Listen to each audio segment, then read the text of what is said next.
አዲስ አበባ ሪቨርሳይድ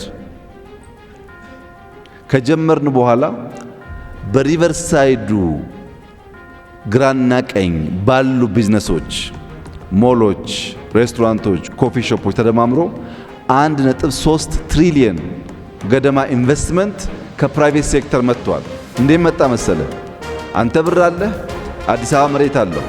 አዲስ አበባ 30%፣ አንተ 70%። ይሄ መንግስት አይደለም፣ ጆይንት ቬንቸር ነው። በመንግስትና በግሉ ሴክተር መካከል ሊኖር የሚገባ ትብብር ነው።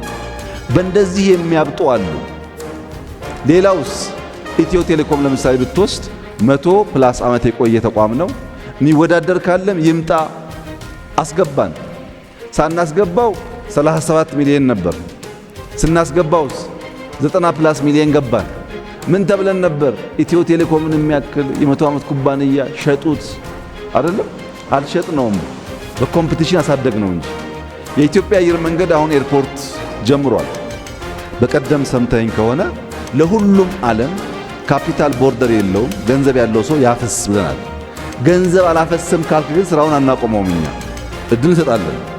ኢትዮ ቴሌኮም ተጨማሪ ላይሰንስ ብቻ ሳይሆን 40%፣ 50% ግዙ ብለን ሁለት ያወጥተናል። ጨረታ ባወጣነው ጨረታ በሙሉ አቅም ሊሳተፍ የሚችል ሰው አልመጣም። አሁንም ግን ክፍት ነው። ለኢትዮጵያውያን ስቶክ ይሸጥ ብለን ኢትዮ ቴሌኮም የተወሰነ ፐርሰንቴጅ አወጥተናል። ውስን ሰው ነው የተሳተፈው።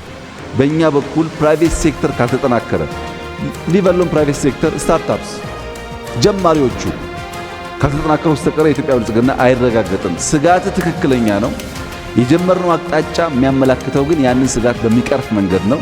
በስመ የመንግስት ኩባንያ መሸጥ ግን ግለሰቦችን የመሬት ባለቤት የማድረግ እቅድ የኛ መንግስት የለውም።